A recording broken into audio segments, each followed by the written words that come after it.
Hello, Polite Conversation here. If you like this content, please like the video and subscribe for more content every week. Today I will be discussing why atheists aren't necessarily going to hell according to Christian theology. Modern Christian theology presents some problems, as discussed in the last video.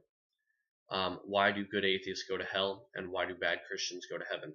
Why is salvation based on mental knowledge? These questions will at least be partially answered in this video. So I'm first going to go through verses about hell. I will try to make you believe that hell is not what modern Christians describe. It is not a place where you're tortured forever by demons.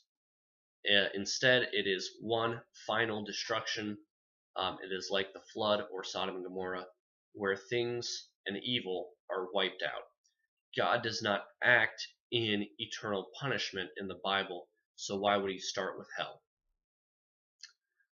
So I'm going through verses trying to change your perspective on hell, and then after that I will describe why atheists, even if hell is a little bit less scary, why not all atheists are going to hell, and why belief or why salvation is going to be based on something more substantial than the modern concept of belief.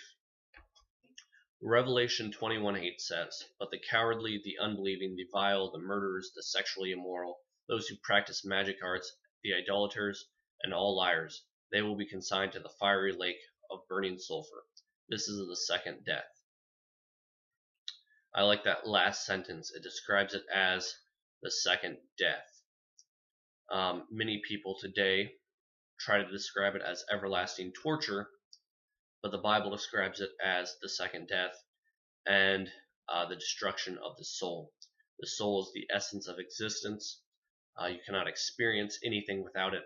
Therefore, you will not experience pain for at least a long period of time, a continual period of time. Matthew 25:46 says, "Then they will go away to eternal punishment, but the righteous to eternal life." Now this presents a problem for the other interpretation of hell. It says eternal punishment, and this is where you're going to have to decide. Do you think it's eternal, either being punished over and over and over again continually, or do you believe that the effects of the punishment are eternal? Sodom and Gomorrah, that is described as eternal in the Old Testament. But God did not continually torment the citizens of that city. Rather, he destroyed them once and for all. So I believe it's something similar with hell. 2 Thessalonians 1:9 says, "They will be punished with everlasting destruction and shut out from the presence of the Lord and from the glory of his might." There you have it again, everlasting destruction. Are they being destroyed over and over again? Or are the effects of that destruction eternal or everlasting? Matthew 10:28 says, "Do not be afraid of those who kill the body, but cannot kill the soul. Rather be afraid of the one who can destroy both soul and body in hell." Again, destroying the soul, destroying the essence of existence. You can't experience without existence. You can't feel pain without existence. Now I will go on to why, even if hell is a little bit less scary, your atheist friends are not going to be tortured forever. You still want your atheist friends to have a chance to accept God and have a fair shot at it, presented with information and facts.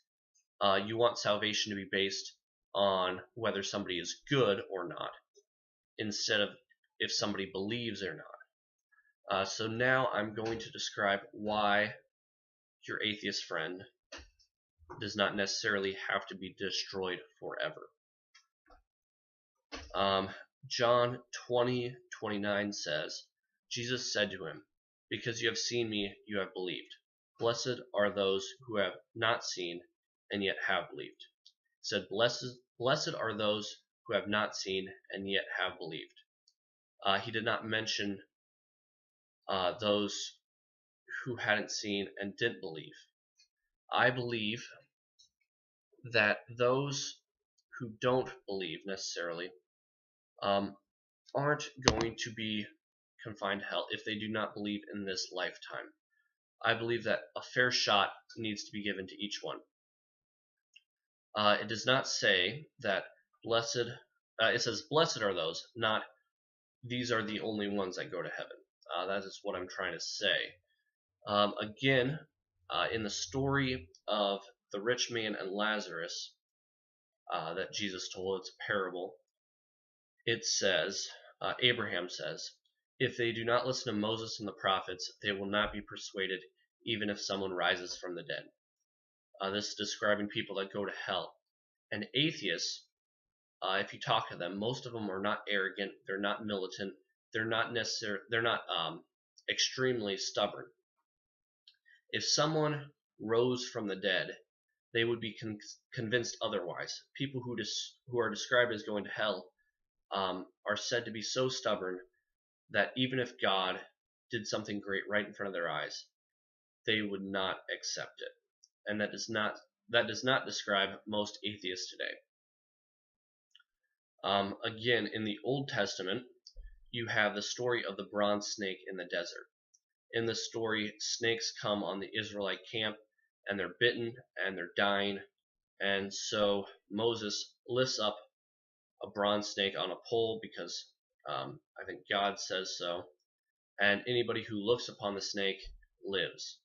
This is seen by Christians today as foreshadowing of Jesus' coming, but it differs from modern Christians. In this scenario, everybody in the camp is allowed to see the snake. They are all given an opportunity, and this is not how Christian theology today works. Not everybody is given a chance to see the snake.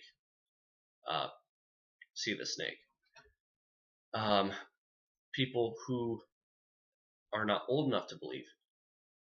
Regions where Christianity was not spread fast enough. There were generations that went by before Christians introduced this new religion. People are put in different circumstances. Some people are almost forced to believe, while others are given pressure to not believe. And again, it's a debate, and it's about facts, and it's not about good versus evil, and that's what the Bible would present: good versus evil. So this is what I believe, and this is how you can reconcile your faith with some sort of basic reason.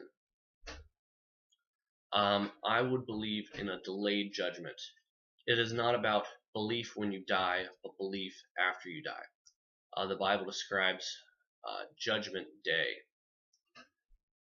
when Jesus comes back and everybody sees him. Would this scenario better reflect the story of the Old Testament and the bronze snake? I believe so. Everybody gets a chance to be healed. This is not seen in the theology of today, where people, their salvation is based on whether they believe in this short period of time.